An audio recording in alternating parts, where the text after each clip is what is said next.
सभी को सादर जय सिया राम। नमस्कार। अध्ययन अध्यापन और सीखने सिखाने की श्रृंखला में मैं आपसे विसर्ग संधि पर चर्चा कर रहा था।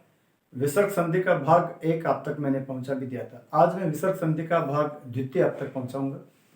और जैसा कि मैं आपसे अक्सर बोलता रहता हूं कि अगर आपकी संधि ठीक से क्लियर है, इसकी मौलिक कंसेप्ट के अनुरूप क्लियर है, तो आपकी आधे से ज्यादा हिंदी व्याकरण क्लियर है। संधि से समास, उपसर्ग, प्रत्यय, शब्द शुद्धि, एकल शब्द, युग्म शब्द, अनेकार्थक, पर्याय, ये तमाम सर्ग है, तमाम भाग है व्याकरण के, ये इससे क्लियर हो जाते हैं। इसलिए संधि को बहुत गहराई से पढ़ना आवश्यक है। तो आपसे मेरा यही परामर्श है कि आप बिल्कुल मेरे साथ साथ अभ्यास करते रहिए और संधि पर आप अपनी कमांड बढ़ाते रहिए। जैसे जैसे संधि पर आपकी कमांड बढ़ेगी, आपकी स्वाभाविक तौर पर ही हिंदी की व्याकरण पर कमांड बन जाएगी। दूसरी बड़ी प्रॉब्लम यह रहती है कि संधि के सारे वीडियो एक क्रम में सिस्टमेटिक तरीके से उपलब्ध नहीं होते। तो मैं आपको बताऊं, स्वर संधि के 5 उपभेदों के लगभग 10-12 वीडियो मेरे चैनल पर उपलब्ध है। व्यंजन संधि के सारे वीडियोज और लगभग सभी शब्द, यानी मैं आपको आश्वासन दे सकता हूं कि आपने अगर मेरे संधि के वीडियोस पूरे देख लिए तो फिर आपको किसी भी बुक से प्रैक्टिस करने की आवश्यकता नहीं रहेगी, किसी भी बुक से आपको पढ़ने की आवश्यकता नहीं रहेगी। सिर्फ और सिर्फ आप क्वेश्चन सोल्व कीजिए। प्रैक्टिस या अभ्यास जो मैं आपको यहाँ वीडियो में देता हूँ शब्द, उनसे कर दीजिएगा। और जिन विद्यार्थियों ने ऐसा किया होगा उनको लग भी रहा होगा। तो आपसे मेरा फिर परामर्श है और फिर मैं आपसे जोर देकर इस बात को कहूंगा कि जैसा बताता जाऊं करते जाना, आपकी पकड़ ऑटोमेटिक बनती चली जाएगी। आज हम बात करेंगे विसर्ग संधि भाग 2 और देखते हैं इसका तीसरा जो सूत्र है, देखते हैं। इधर देखो, छोटी ई या बड़ी ई, यानी कि ह्रस्व या दीर्घ ई अथवा उ। विद्यार्थियों, इसके बाद कोई घोष ध्वनि हो, कौन सी ध्वनि? घोष। और घोष ध्वनि बोले तो आपको विदित है, घोष ध्वनि का तात्पर्य होता है प्रत्येक वर्ग के अंतिम 3, यानी कि पहला, दूसरा छोड़कर तीसरा, चौथा और 5वां। इसके अलावा सभी स्वर, अंतस्थ व्यंजन और ह, ये सब घोष ध्वनि के अंतर्गत ही आते हैं। तो ऐसी स्थिति में ये जो विसर्ग है, इसका रूपांतरण हो जाएगा आधर में। किसमें जी? आधर में। तो यदि आप पंक्तिबद्ध करना चाहते हो इसको, तो आप कर सकते हो कि ई अथवा ई अथवा उ के बाद अगर घोष ध्वनि आ रही हो तो उस विसर्ग का रूपांतरण हो जाता है आधर र में। उदाहरण के तौर पर पहला शब्द मैं आपको दे रहा हूं, ज्योति धन आदित्य। जरा गौर कीजिए, शब्द क्या है जी? ज्योति धन आदित्य। ज्योति धन लिंग,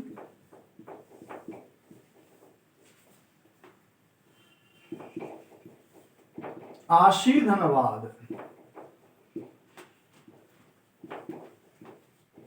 और आशी धन वचन।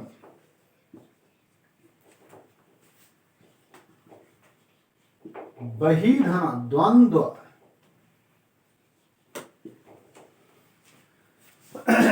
उतारिए और शब्दों को जोड़कर देखिए क्या बनना चाहिए। पहला शब्द आपके समक्ष है ज्योति धन आदित्य।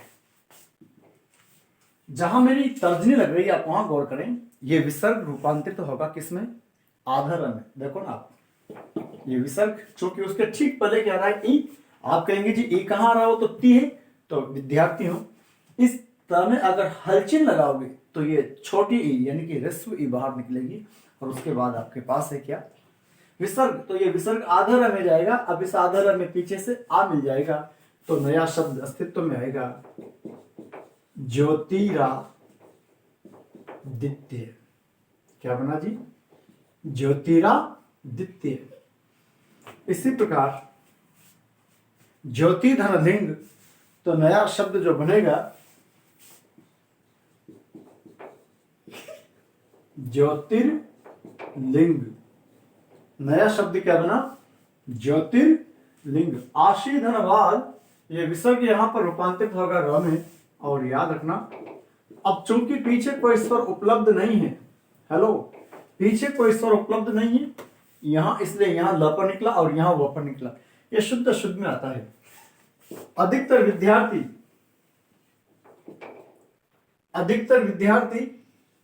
ध्यान दीजिएगा साहब, यही निकाल देते हैं इसको आशीर्वाद ऐसे लिखते हैं, जो कि अशुद्ध है।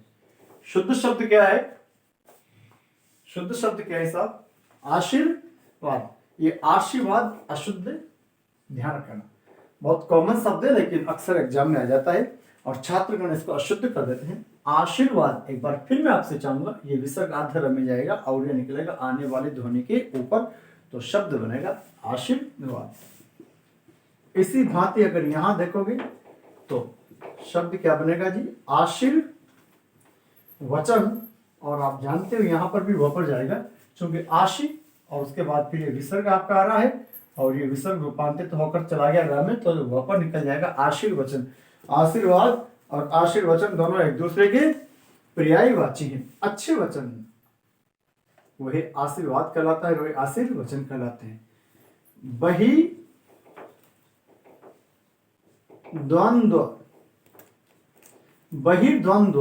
बहिर्द्वंद्व का तात्पर्य होता है बाहर अगर दो हो, बाहर दो होने का मतलब क्या करूं क्या ना करूं। भीतर अगर द्वंद्व हो, दो प्रकार के विचार हो रहे तो अंतर्द्वंद, और बाहर अगर दो हो, किस रास्ते पर जाऊं, क्या करूं, ये फैसला करूं वो करूं, तो ये कहलाता है बहिर्द्वंद्व। हटाता हूं, देखो कुछ और शब्द देखते हैं।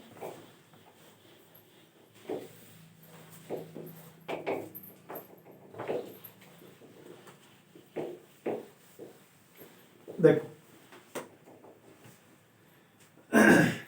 शब्द है बहिधन अंग, बहिधन मुखी, बहिधन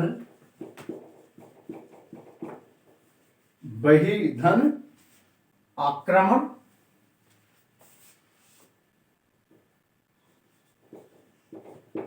धनुधन बाण,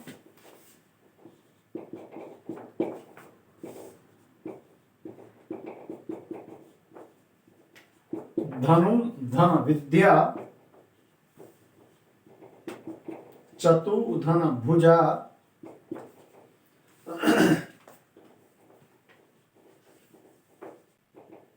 आविधन भाव,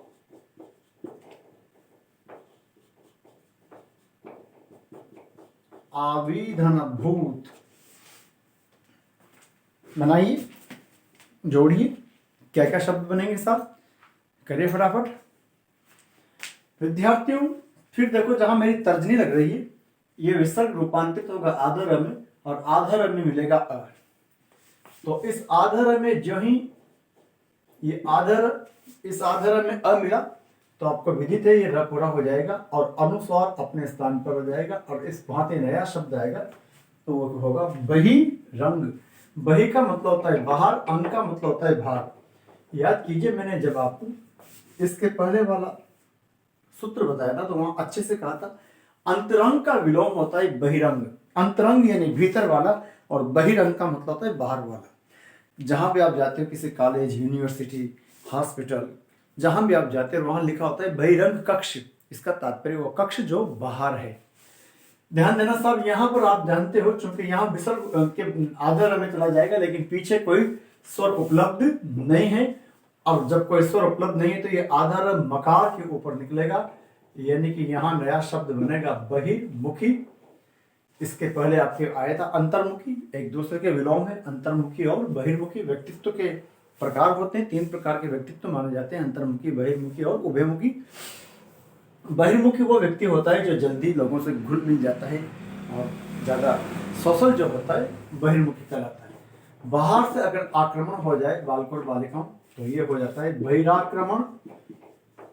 बहिराक्रमण आप देख सकते हैं विसर्ग आधर में गया और आधर में आ मिला तो वो आधर में आ मिलते आ की मात्रा के बहिराक्रमण। धनु धनवान, तो यहाँ वो आ रहा है, नया शब्द अस्तित्व में आएगा धनुर्वाण।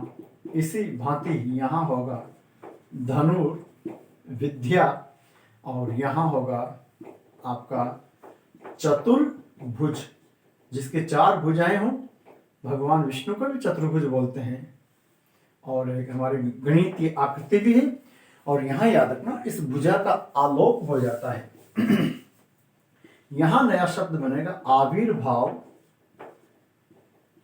और यहां होगा आविर्भूत। ये तिरोभाव और तिरोभूत के विलोम शब्द है। आविर्भाव का तात्पर्य होता है उत्पन्न होना, प्रकट होना, पैदा होना, और जो उत्पन्न हो गया हो वो कहलाता है आविर्भूत। तो कुछ और शब्द में इससे जुड़े हुए 2-4 शब्द और आपको देता हूं, जरा देखिए। हटाता हूं इनको, नोट कर लीजिए, बहुत अहम शब्द है। जब मैं आपसे कहता हूं कि बहिरंग अंतरंग का पर्यायवाची है, तो आपकी समझदारी ये होनी चाहिए कि आप तुरंत उसको नोट कर ले, उसको नोट कर ले आप तुरंत, ताकि आपको ये ध्यान रहे कि हाँ ये इसका विलोम है। अंतरंग और बहिरंग एक दूसरे के विलोम है, बहिर्मुखी अंतर्मुखी एक दूसरे के विलोम है, आविर्भाव और तिरोभाव एक दूसरे के विलोम है, आविर्भूत और तिरोभूत एक दूसरे के विलोम है। अब ये डिपेंड आप पर करता है, ये आप पर पूरी तरह निर्भर करता है कि आप उसको कितना ग्रहण करते हैं। देखो,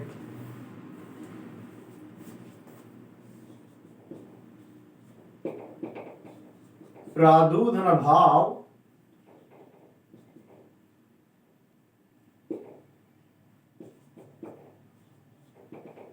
प्रादुधन भूत,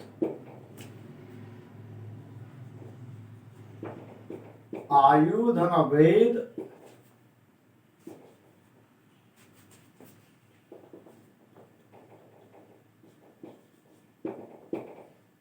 आयुधन विज्ञान,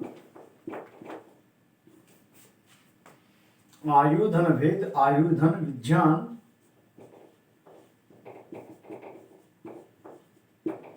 यजुधन वेद, यजुधन वेद, जोड़िए साहब।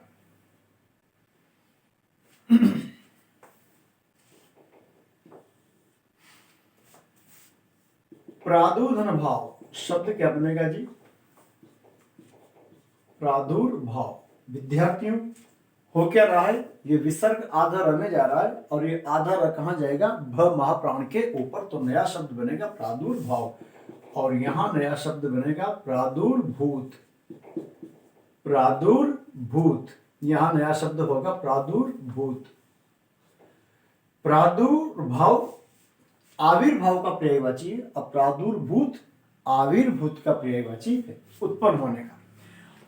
वो वेद जो हमारी आयु से संबंध रखता है, आयुर्वेद का तात्पर्य क्या है? वो वेद जो हमारी आयु से संबंध रखता है, अर्थात जिसमें दवा आदि का उल्लेख मिलता है, वो आयुर्वेद है। और आयुधन विज्ञान, तो यहां पर नया शब्द होगा जी क्या? आयुर्विज्ञान। वो विज्ञान या वो विज्ञान, वो साइंस जो हमारी आयु से, हमारे स्वास्थ्य से संबंध रखती है, और एक ही वेद का प्रकार है, तो वह क्या है जी? यजुर्वेद। तो ये था साहब, आप नोट कर लो। अब कुछ आगे और उदाहरण देखते हैं।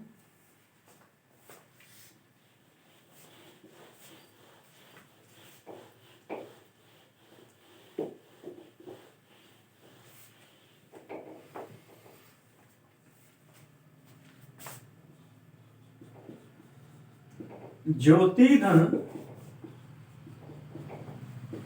आगमन, द्विधन आगमन,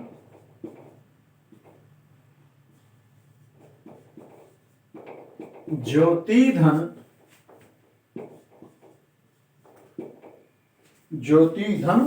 विद, जोड़िए साहब। क्या क्या बनेगा जी? सभी जगह विसर्ग र में जाएगा, आधा र में, और यदि पीछे स्वर उपलब्ध है तो वो उसमें स्वर आ जाएगा, जैसा स्वर होगा उसे मात्रा लग जाएगी। तो ज्योति, और ये विसर्ग आधा र में आकी मात्रा लग गई, तो शब्द क्या हो गया जी? ज्योतिरागमन। प्रकाश का आगमन, ज्योति का आगमन। यहां क्या होगा? द्विरागमन, 2 बार आना। द्विधन आगमन, विसर्ग आधा र में जा रहा है, और ये आग्रह को प्रभावित करेगा, तो आकी मात्रा आ जाएगी। और सुधी छात्रों, यहां नया शब्द बनेगा ज्योतिर्विद। ठीक है साहब, अगला सूत्र देखते हैं इसका। देखो,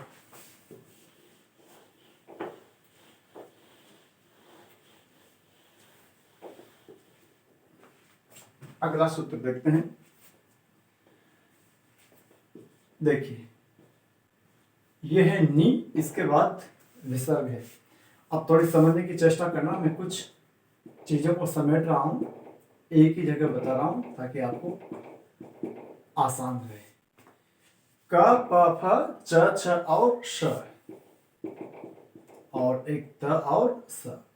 अब थोड़ा सा समझने की कोशिश करना मेरे साथ साथ, क्या करना चाह रहा हूं मैं इस आरेख के माध्यम से।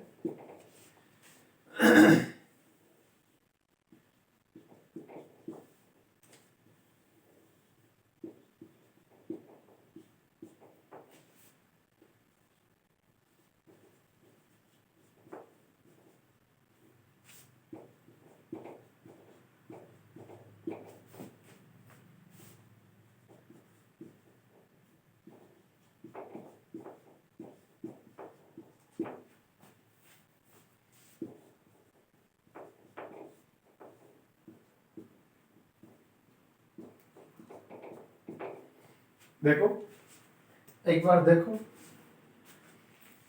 और समझो मैं क्या करना चाह रहा हूं। मेरे साथ साथ आप लोग भी देखना बोर्ड पर क्या लिखा हुआ है। वहां लिखा हुआ है नी क प फ, तो ऐसी कंडीशन में विसर्ग जाएगा श्रम मूर्धा में। किसमें? श्रम मूर्धा में। कब? जबकि जबकि नी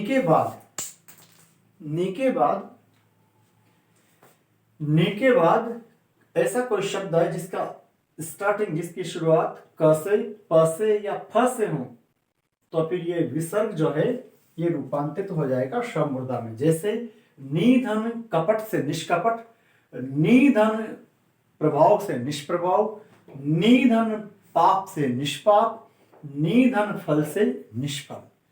कुछ समझ पड़ रहा है? अगर नी के बाद ऐसा कोई शब्द आ रहा है जो, देखो जहां मेरी मध्यमा लग रही है, च छ या श, इनमें से किसी भी ध्वनि से वो शब्द शुरू हो रहा है तो नी के साथ लगने वाला विसर्ग श तालु में चला जाएगा। उदाहरणार्थ निधन चल निश्चल, निधन चय निश्चय, निधन चित निश्चित, निधन चल निश्चल, निधन शुल्क निशुल्क, निधन शेष निशेष। अगर नी के बाद ऐसा कोई शब्द आ रहा है जिसकी शुरुआत त से या स से हो रही है तो यह विसर्ग स दंता में रूपांतरित हो जाएगा। उदाहरणार्थ निधन तेज निस्तेज, निधन संकोच निसंकोच, और निधन सहाय निसहाय, निधन संतान निसंतान। क्लियर हुआ?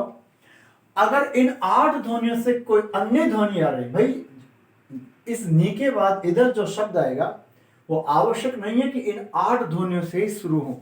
बात समझ में आ रही है ना? ये नी लगा दिया, इसके पीछे कोई शब्द लिख दिया मैंने, तो कोई जरूरी थोड़ा ही वो शब्द इन 8 से ही शुरू हो। अगर इन 8 से होगा तो आपने देख ही लिया कैसे बदलेगा। लेकिन इन 8 ध्वनियों के अलावा, इतर का मतलब होता है भिन्न ध्वनि से वो शब्द शुरू होता है, उपयुक्त से इतर ध्वनि होने पर विसर्ग र में, यानी कि ऐसा कोई शब्द आ रहा है जो कि इन 8 के अलावा अन्य किसी ध्वनि से शुरू हो रहा है, तो नी के बाद ये विसर्ग जो आ रहा है विद्यार्थियों, इसको आधर र में रूपांतरित कर देना। ठीक है, अब देखते हैं उदाहरणों के माध्यम से। आप नोट कर लो, मैं हटाता हूं।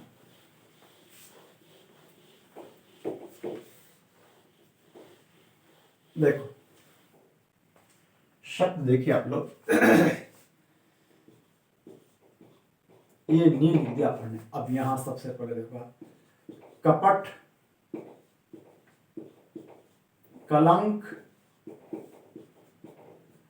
क्रिया, कर्ष, काशन,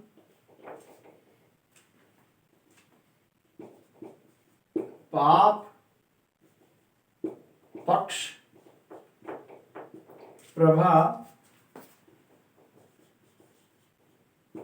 पत्ती और फल।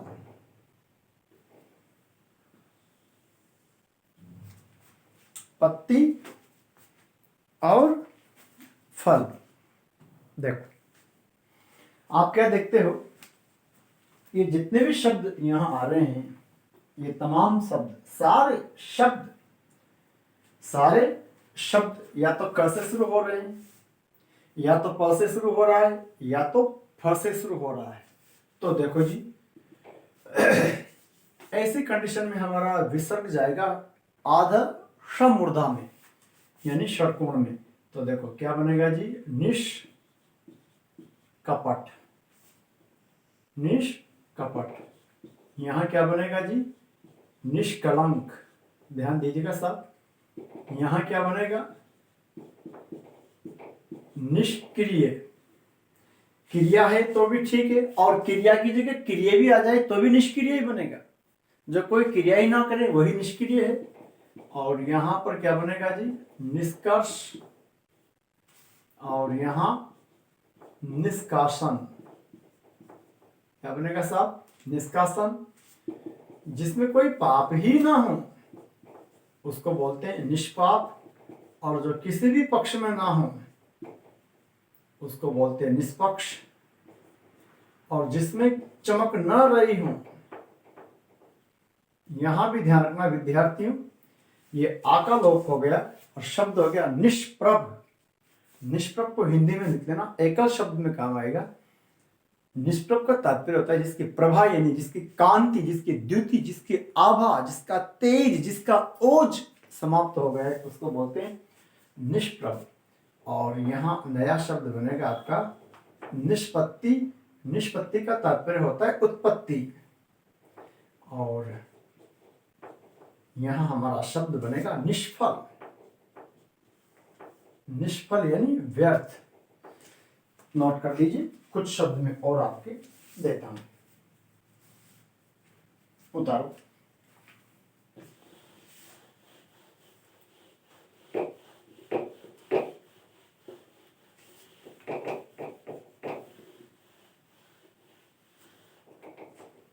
देखो, काम पादन, काम और पादन, क्रमण। जरा देखो, निष्काम। निष्काम का तात्पर्य होता है बिना किसी चाह के, बिना किसी कामना के। काम का तात्पर्य कार्य तो होता ही है, काम का तात्पर्य चाह भी होती है, इससे तो मिलकर कामना बनाए हैं। काम का तात्पर्य कामदेव भी होता है, ध्यान रखना साहब, कामदेव का पर्याय भी है काम। निष्पादन, और यहां होगा आपका नया शब्द निष्क्रमण। निष्क्रमण। चलिए, तो ये था क, प और फ। अब देखते हैं च और छ से जुड़े हुए शब्द, जहां विसर्ग का रूपांतरण श तालु में होगा। जैसे पहला शब्द है जी चल, चित, चय, चिंता। अब चिंता ना हो तो चिंत हो तो भी एक ही बात है। छल, शुल्क, शुल्क और शेष, शेष। और एक और लिख लीजिएगा शत्रु। देखो, बनाइए, जोड़िए। पहला प्रयास आपकी ओर से, जोड़िए इन शब्दों को। आप लोग क्या क्या बनना चाहिए?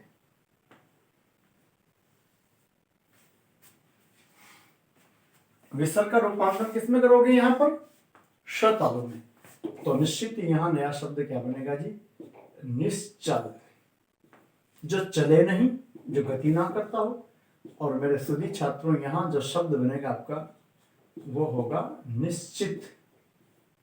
क्या बनेगा जी? निश्चित। और यहां बनेगा निश्चय, और यहां आपका शब्द होना चाहिए क्या? निश्चिंत। कतई दिमाग लगाने की जरूरत ही नहीं है साहब। निश्चल, निश्चित, निश्चय, निश्चिंत और यहां होगा आपका निश्चल, जिसमें कोई छल ही ना हो, जो छल रहित है। और यहां आपका शब्द होगा निशुल्क। क्या बनेगा? निशुल्क। अब देखो, इसको लिखने की एक विधा ये भी है, यानी कि हम उसको रूपांतरित ही ना करें, यथावत रख दें। निशुल्क दोनों सही है, दोनों सही है। हम उसको शब्दावली में भेज भी सकते हैं और ऐसे भी लिख सकते हैं, यथावत भी। लेकिन याद रखिएगा सर, ये तभी लागू होगा जब द्वित्व व्यंजन आ जाए। बालकों बालिकाओं, ये सब इंस्पेक्टर के पर्चे में प्रश्न आ चुका है। द्वित्व व्यंजन, द्वित्व व्यंजन का तात्पर्य होता है जहां एक व्यंजन की पुनरुक्ति हो जाए, यानी कि एक व्यंजन आए आधा और उसके बाद पुनः वही व्यंजन पूरा आ जाए। जैसे कुत्ता है, जैसे दिल्ली है, जैसे बिल्ली है ना, उसके अंतर्गत। तो ध्यान दीजिएगा साहब, यहां क्या बना जी? निश्शेष। और अगर मैं यहां बात करूं तो देखो, निश्शेष, ठीक है। और यहां निशत्रु या निशत्रु, ये दोनों सही शब्द है। ये भी हो सकता है, ये भी सही शुद्ध है, ये भी शुद्ध है। दोनों दिए हुए शब्द शुद्ध है। तो देखो क्या बना? निश्चल, जो चले नहीं। निश्चित आप जानते हो, निश्चय भी आप जानते हो, निश्चिंत बिना चिंता की। निश्चल, ये निश्चल है, अल्प्राण च, ये महाप्राण। निश्चल जिसमें कोई छल नहीं हो। निःशुल्क आप जानते हो, बिना शुल्क के। निःशेष और एक निशत्रु। हटाता हूं मैं। अब हम आएंगे किस पर? त और स पर। देखो,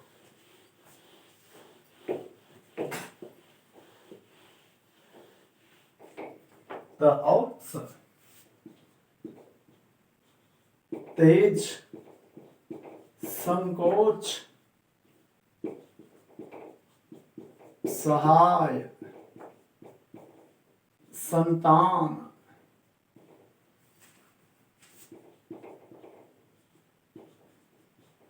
संदेह। तेज, संकोच, सहाय, संतान, संदेह, स्वार्थ, स्वार्थ जोड़ दीजिए। निस्तेज, निस्तेज निष्प्रभ का पर्यायवाची है। निस्तेज का तात्पर्य भी यही होता है जिसका तेज समाप्त हो गया हो और जिसमें कोई संकोच ही ना हो, तो वहां हम बात करते हैं निसंकोच। इसी निसंकोच को हम ऐसे भी लिख सकते हैं। यहां हम बात कर रहे हैं कैसे, कि दोनों शुद्ध हैं। आप दोनों में कैसे भी लिख सकते हो? निसंकोच, निसंकोच का तात्पर्य बिना संकोच के, बिना संकोच के, निसंकोच। ऐसे भी लिख सकते हो और ऐसे भी, क्योंकि द्वित्व व्यंजन हो तो फिर हम उसको ऐसे लिख सकते हैं विसर्ग आ रहा हो तो। देखो, निस्सहाय, जब बिल्कुल असहाय हो गया हो, जिसकी सहायता करने वाला कोई ना हो। निस्सहाय, निस्सहाय। और जिसके संतान ही ना हो उसको बोलते हैं निस्संतान।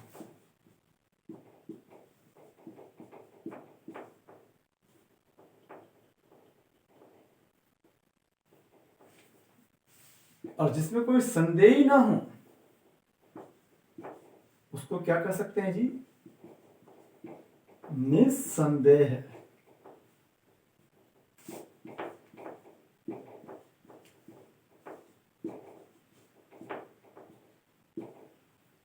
जो डाउट से परे हो। और यहां निस्वार्थ, निस्वार्थ मतलब कि बिना स्वार्थ के, तो उसको बोलेंगे निस्वार्थ। तो देखो, निस्तेज बिना तेज के, निसंकोच, निस्सहाय, निस्संतान, निस्संदेह और निस्वार्थ, उसको आप इस भांति भी लिख सकते हो। तो ये था नी वाला। वो 8 ध्वनि से क प फ, तो श मूर्धा, च छ श, तो शतालु, और त और स आया तो दंता। अब हम बात करेंगे कि अगर इन 8 ध्वनियों से भिन्न ध्वनि आ जाए, इतर ध्वनि आ जाए, तो वहां विसर्ग आधा र में जाता है। अब देखो आधा र में जाएगा ना, तो दो बातें हैं। इन 8 से भिन्न ध्वनि अगर स्वर के रूप में आ रही है तो वो आधा र में मिलकर के उस स्वर, उस आधा र को पूरा कर देगा और जैसा स्वर होगा उसी मात्रा लगा देगा। और यदि कोई व्यंजन आ रहा है तो वो आधा र उस आने वाले स्वर के ऊपर निकल जाएगा। देखते हैं, देखो, वात, बाधा, वात बाधा, यात, नय, मान, वान, दया, मम, मम, दोष, जल, लज्जा। देखो क्या बोला था मैंने कि इस नी के बाद अगर ऐसा कोई शब्द आ रहा है जो उन 8 ध्वनियों से भिन्न ध्वनि से बना हो, और वो 8 ध्वनियां कौन कौन सी जी? क, प, फ, च, श, त और स, उनसे भिन्न हो, तो ऐसी कंडीशन में ये जो विसर्ग है ये आधा र में जाएगा। और आधा र के बाद अगर यहाँ कोई स्वर आया तो ये आधा र उस स्वर को, स्वर आधा र को पूरा कर देगा। पर यदि यहाँ व्यंजन आ रहा है तो फिर वो आधा र आने वाली ध्वनि के ऊपर चला जाएगा। वात का मतलब होती है हवा। वात किसे बोलते हैं? हवा। इसीलिए तो खिड़की को बोलते हैं वातायन, खिड़की को बोलते हैं वातायन, जहां से वात गति करती हो। तो देखो शब्द क्या बन गया जी? निर्वात। निर्वात वन वर्ड में किसे कहते हैं? एकक शब्द में जहां हवा नहीं हो। वैक्यूम को बोलते हैं a place where there is no air, जहां हवा ना हो। और बालक और बालिकाओं जब कोई बाधा ही ना हो तो उसे एक शब्द में कहा जाता है निर्बाध। अब यहाँ पे आका लोप हो जाएगा और यहाँ आप जानते हो क्या बनना चाहिए? निर्यात। और यहाँ बनेगा आपका निर्णय। अब थोड़ा सा बुद्धि का इस्तेमाल करना। यहाँ चूंकि न का रूपांतरण अण में हो गया इसलिए यहाँ व्यंजन संधि भी है। और वही नहीं, जरा ध्यान देना, निर्वाण, यहाँ पर भी आपकी व्यंजन संधि भी है चूंकि न अण में जा रहा है। तो निर्णय, निर्माण, यहाँ पर विसर्ग संधि तो हो ही रही है, व्यंजन भी। विसर्ग तो क्यों है? क्योंकि यहाँ आपका र निकल गया, ठीक है, लेकिन ये न जा रहा है अण में। और इसी विधा से अगर यहाँ देखोगे तो निर्वाण, यहाँ पर भी आपकी विसर्ग संधि के साथ साथ व्यंजन संधि भी हो रही। निर्णय, निर्वाण और निर्वाण। निर्वाण का मतलब होता है मोक्ष। इन तीनों के अंतर्गत विसर्ग के साथ साथ व्यंजन संधि भी हो रही है। दया में लगाओगे तो क्या बनेगा जी? निर्दय, बिना दया के। तो ये जो आ है उसका लोप हो जाएगा। और जिसमें ममता ना हो, दया ना हो, वो भी निर्मम है। जो दोषी ना हो वो निर्दोष है। और निर्जल, जिसमें पानी ना हो, और ये निर्लज्ज, जिसमें लज्जा ना हो। निर्जल तो क्या हो गया? जल रहित। तो जल रहित तो हो गया निर्जल। और निर्लज्ज, जिसमें लज्जा ना हो, अर्थात जो लज्जा रहित हो गया उसको बोल देते हैं क्या? निर्लज्ज। बोलते हैं ना बड़ा निर्लज्ज व्यक्ति है। तो बड़ा निर्लज्ज व्यक्ति होने का तात्पर्य क्या है? कि जिसमें लज्जा ना हो। ठीक है साहब, हटा दूं? देखो कुछ और शब्द देखते हैं।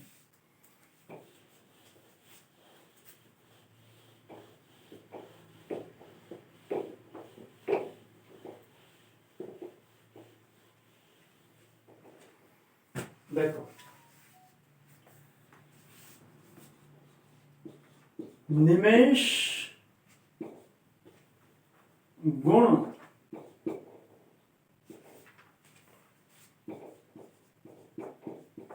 विरोध,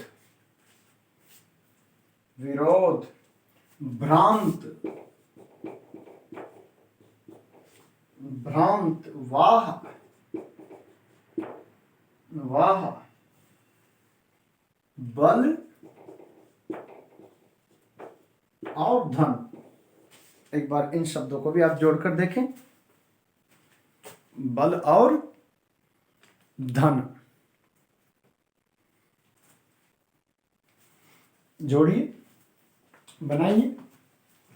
बालकों और बालिकाओं, यहां शब्द देखो, बड़ा प्यारा शब्द बन रहा है, वन वर्ड की दृष्टि से बहुत महत्वपूर्ण शब्द है, निर्निमेष।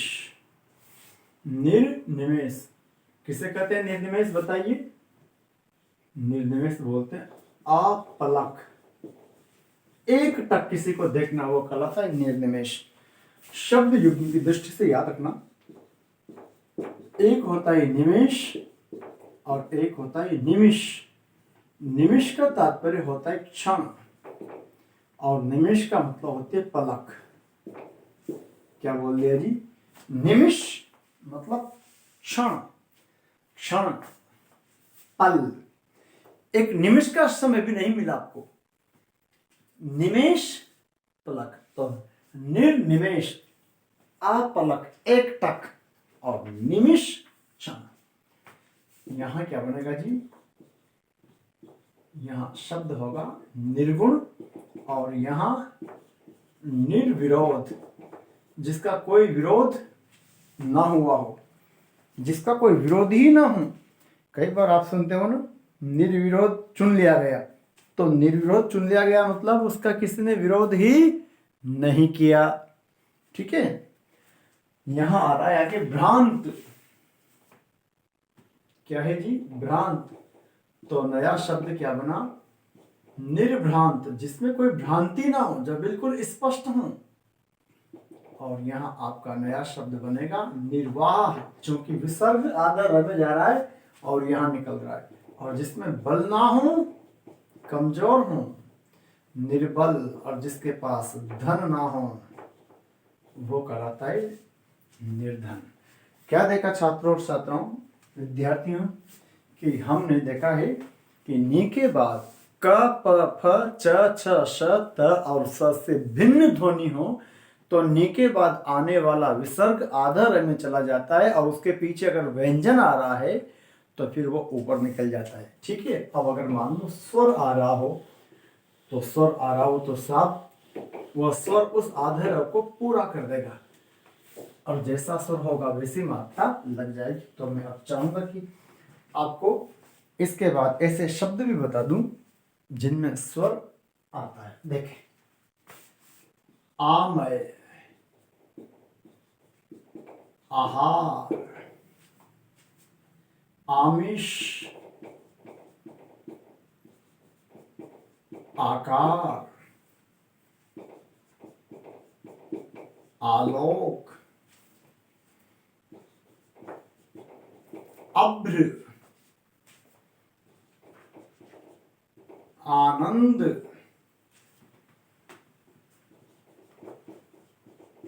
आकरण, आकरण, अघ, इक्षण, इक्षक। देखो कितने सारे शब्द हो गए, और अच्छी बात यह कि सारे शब्द स्वर से ही शुरू हो रहे हैं। बालकों और बालिकाओं, आमे का तात्पर्य होता है रोग या पीड़ा, रोग या पीड़ा। तो जरा अकल लगाना। अब यहां ये जो हमारा विसर्ग है ये किसमें रूपांतरित होगा बताइए? आधर में। अब आधर में आ मिलेगा तो नया शब्द बनेगा जी क्या? निरामय। निरामय मतलब रोग रहित। तो हमारी सनातन पद्धति के अंतर्गत जो वेदोक्ति है, सर्वे भवन्तु सुखिनः सर्वे सन्तु निरामय, तो सर्वे सन्तु निरामय वो यही है, यानी कि सभी रोग रहित रहे, किसी को कोई पीड़ा ना हो, ये हमारी संस्कृति रही है। और जब हम भोजन रहित हो जाते हैं, भोजन नहीं करते, आहार नहीं लेते, तो वो कहलाता है निराहार। आमिष का मतलब होता है मांस, तो जो मांसाहारी ना हो उसको बोल देते हैं जी क्या, निरामिष। और जिसका कोई आकार नहीं हो उसको कहते हैं निराकार। और यहाँ क्या बनेगा जी, निरालोक, यानी कि प्रकाश रहित। अभ्र का मतलब होता है बादल। हेलो, अभ्र बादल का पर्यायवाची है। अब कहने की आवश्यकता नहीं है मुझे, समझ ही गए होंगे आप कि ये अ किस में जाएगा, र में। तो जो नया शब्द यहाँ बनेगा वो होगा आपका निरभ्र। और निरभ्र कहा जाता है स्वच्छ आकाश को। स्वच्छ आकाश को, ऐसा आकाश जिसमें बादल ना हो उसको कहते हैं निरभ्र। स्वच्छ आकाश या बादल रहित, बादल रहित। आनंद के आगे लगा दिया साहब तो क्या बन गया जी, निरानंद। कैसे बना, हेलो, चूंकि ये आ गया रमेश, तो निरानंद, बिना आनंद के। निराकरण, निराकरण। अग का मतलब होता है पाप, जी हाँ। तो अब नया शब्द क्या बन गया जी, निरग, यानी कि पाप रहित। किसे कहेंगे निरग, पाप रहित। और यहाँ आप देखते हैं, समझ गए होंगे क्या क्या बनेगा, निरीक्षण, निरीक्षण। और यहाँ आपका बनेगा निरीक्षक। मैं चाहूंगा कि एक बार आप कॉपी कर लो और समझ भी रहे होंगे मैं कहना क्या चाह रहा हूं। देखो, निरामय, निराहार, निरामिष, निराकार, निरालोक, निरभ्र, निरानंद, निराकरण, निरग, निरीक्षण और निरीक्षक। मैं कुछ और शब्द दूंगा, इनको मैं डिलीट कर रहा हूं। देखो,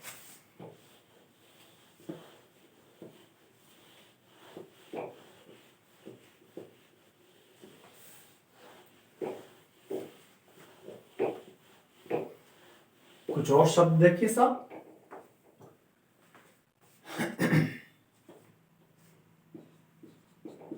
उपाय, उपमा,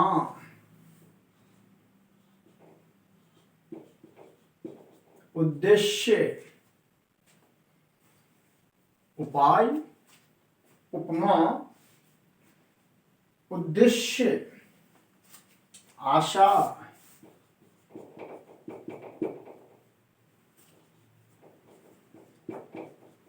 अवरोध, अवयव,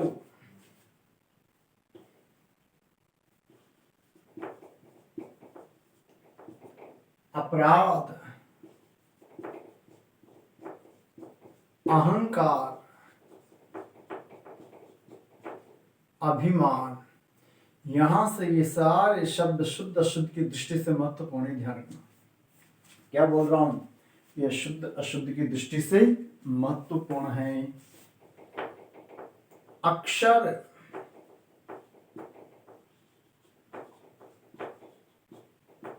अक्षर और अपेक्षा। देखो, आपने क्या देखा है कि तमाम शब्दों के अंतर्गत ये तमाम शब्द जो है वो शुरू हो रहे हैं किससे, स्वर से।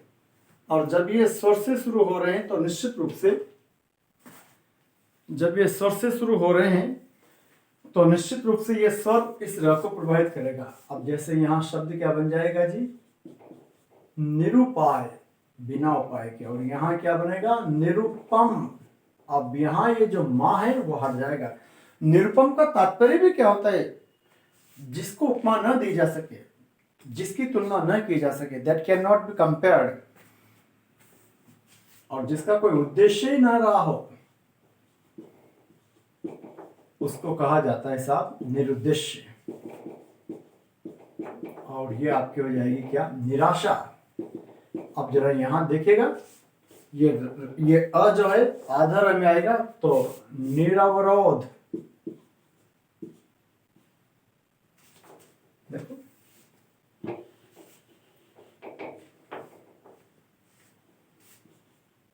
निरवरोध। कैसे जी? इस र से अ निकालो तो अवरोध, और वो आधा र विसर्ग में चला गया तो निरवरोध। यहां क्या बनेगा जी? निर्वयव। ये शुद्ध अशुद्ध में आता है क्योंकि अक्सर हम निरावयव इस प्रकार से लिखते हैं या बोलते हैं। जब अशुद्ध, शुद्ध शब्द ये है, ये अशुद्ध है, शुद्ध शब्द ये है अपराध, निरपराध। अब यहां ध्यान रखिएगा, निरापराध और निरपराधी दोनों शब्द वर्तनी की दृष्टि से, हेलो, दोनों शब्द वर्तनी की दृष्टि से अशुद्ध है। शुद्ध शब्द है सिर्फ निरपराध। इसी भांति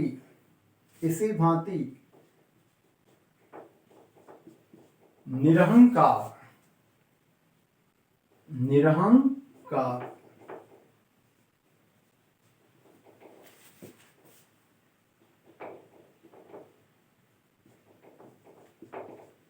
निरहंकार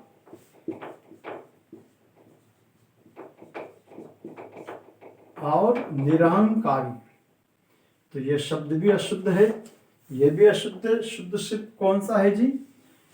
निरहंकार। क्यों शुद्ध है? यही इसकी लॉजिक भी मैं अभी आपको बताऊंगा। एक बार आप इनको नोट कर लो जरा।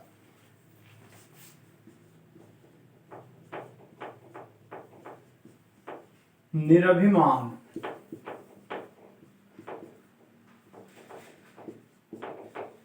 निराभिमान भी अशुद्ध है,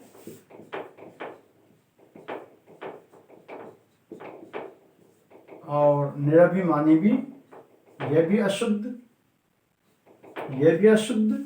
शुद्ध शब्द है सिर्फ निरभिमान। और यहाँ क्या बनेगा जी? यहाँ कोई प्रॉब्लम ही नहीं है, निरक्षर जो अनपढ़ है। और यहाँ बनेगा आपका निरपेक्ष। निरपेक्ष का तात्पर्य होता है जो किसी से कोई अपेक्षा नहीं रखे, कोई अपेक्षा ना रखे, किसी प्रकार की आशा प्रत्याशा किसी से नहीं करता हो, उसको बोलते हैं निरपेक्ष। क्या बोलोगे उसे? निरपेक्ष। देखो अब जरा इस पर आइए। यहाँ ये 1 2 3 4 5 शब्द मैंने शुद्ध अशुद्ध में लिखा है। वस्तुतः यहां भी बोलने में निरावरोध बोला जाता है जो कि अशुद्ध है। शुद्ध शब्द होता है निरावरोध। यहां तो भयंकर रूप से बोलते हैं निरावयव। अशुद्ध है निरावयव, शुद्ध शब्द है निर्वयव। कारण ये अ है, अ र में आएगा तो र पूरा होगा, आ की मात्रा लगने का सवाल ही पैदा नहीं होता। इसी भांति निरापराध नहीं, सिर्फ निरपराध। कारण अ है, ये अ आएगा र में तो मात्रा नहीं लगेगी, सिर्फ उसको र को प्रणत्व प्राप्त होगा।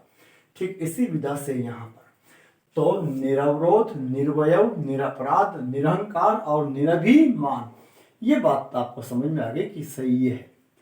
दूसरे नंबर का निरावयव, निरापराध, निराहंकार, निराभिमान क्यों अशुद्ध है? आप समझ गए, क्योंकि इनमें आ की मात्रा लग रही है।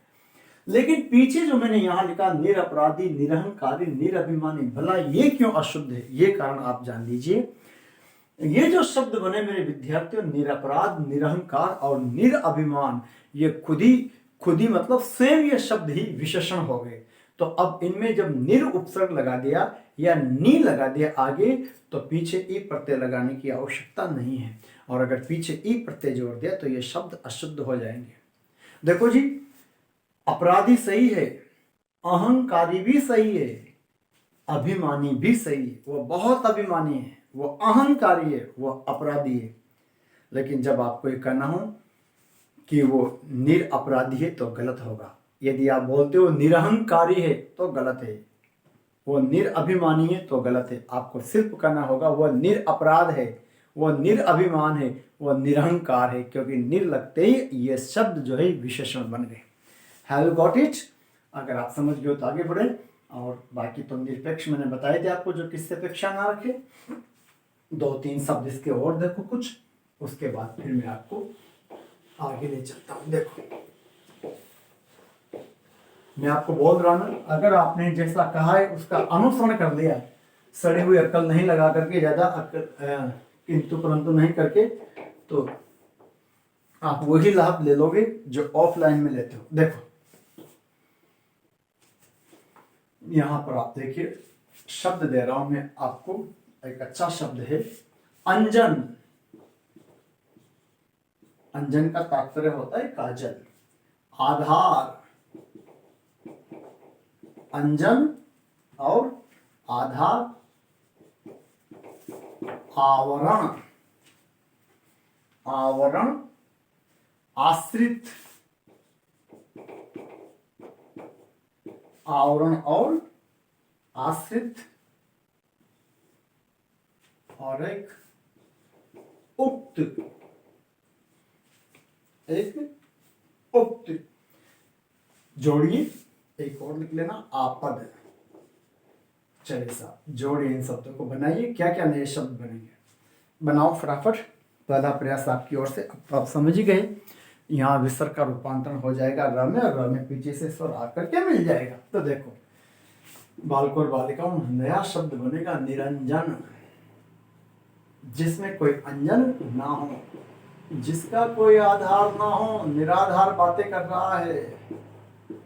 निरावरण, निरावरण मतलब बिना आवरण के, मतलब बिना पर्दे के। निराश्रित, बिना आश्रय के। निरुक्त, और यहां पर क्या बन गया, निरापद। निरापद, निरापद का तात्पर्य होता है हानि रहित, जिसमें किसी प्रकार की कोई हानि ना हो। निरुक्त वेदांग है, जो वेद भगवान में आए हुए सूत्रों को, मंत्रों को समझाता है, व्याख्या करता है। निराश्रित आप जानते हैं, जिसका कोई आश्रय ना हो। निरावरण, बिना पर्दे की। निराधार और निरंजन। तो ये था सब। अब मैं आपको तीन चार शब्द कुछ और बताऊंगा, जरा इनको नोट कर लो आप लोग। देखो हटा दो।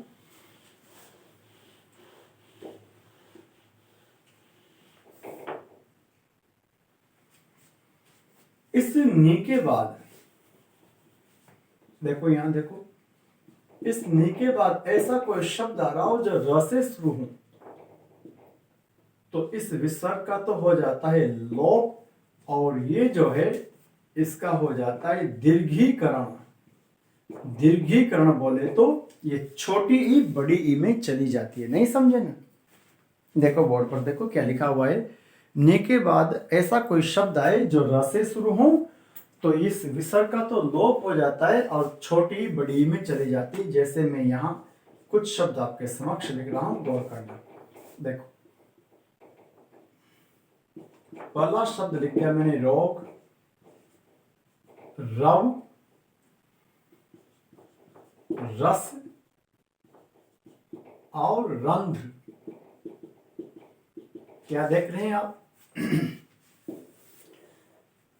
सभी शब्द र से शुरू हो रहे हैं ना।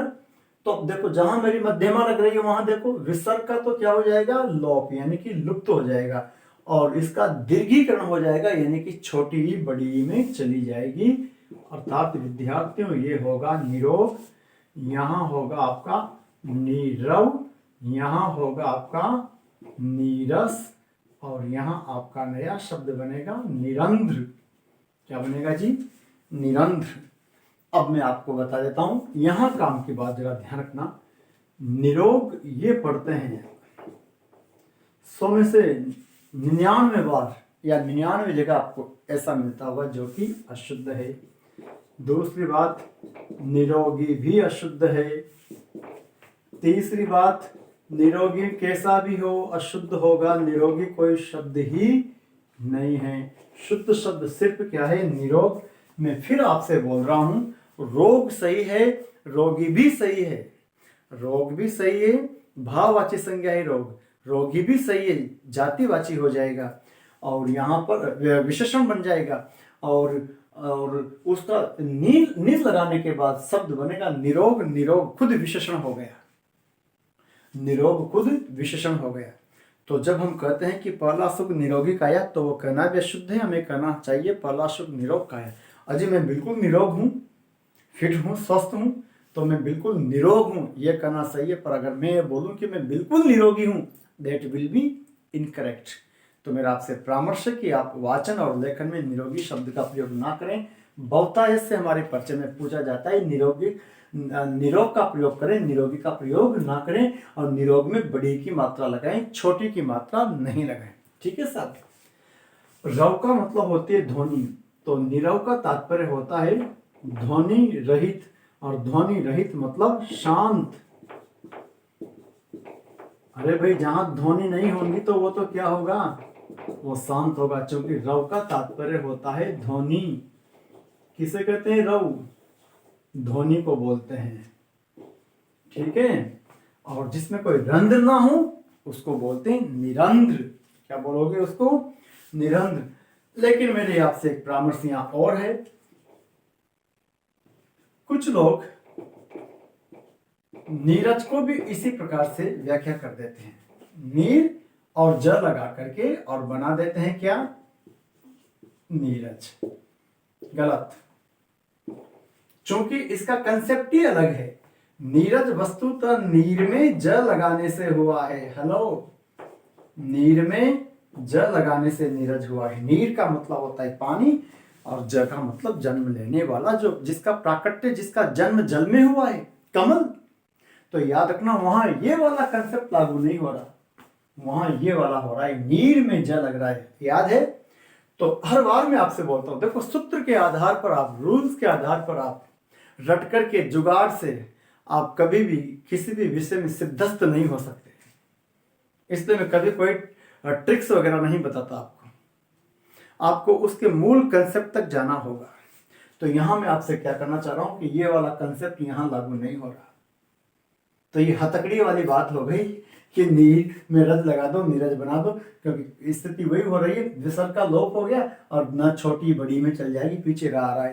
तो नहीं साहब, नीर में जल लग करके नीरज हो रहा है, जिसका तात्पर्य होता है जल में जन्म लेने वाला, अर्थात कमल। तो यह था साहब, कुछ और शब्द बच रहे हैं, कुछ और सूत्र बच रहे हैं, उनको मैं अगले व्याख्यान में आपके समक्ष रखूंगा। और एक बार फिर बोल रहा हूं, जो विद्यार्थी रीट की, पटवार की, हाई कोर्ट की, सेकंड ग्रेड, फर्स्ट ग्रेड, जो भी एक तैयारी करे, जहां भी हिंदी का व्याकरण आपसे पूछा जा रहा है, तो मेरा प्रगाढ़ परामर्श है आपसे कि अच्छे से अभ्यास कर लेना। जो संजीदगी से तैयारी कर रहे हैं, गंभीरता से तैयारी करें, टारगेट हिट करने के लिए तैयारी करें। टाइम पास वालों से बात नहीं कर रहा मैं उनसे बात कर रहा हूँ जो वास्तविकता में तैयारी करें। तो आप अपने नोटबुक और पेन लेकर के इनको अच्छे से करना। नीरस, रस रही, जिसमें कोई रस ना हो, और निरंध्र, जिसमें रंध्र ना हो, छिद्र ना हो। ठीक है साहब, उम्मीद करता हूँ कि मेरा प्रयास आपको अच्छा लगा होगा, लेकिन फिर कहूँगा कि प्रयास अच्छा ना भी लगे तब भी अभ्यास करना, क्योंकि वो आपके लिए आवश्यक है। Thank you.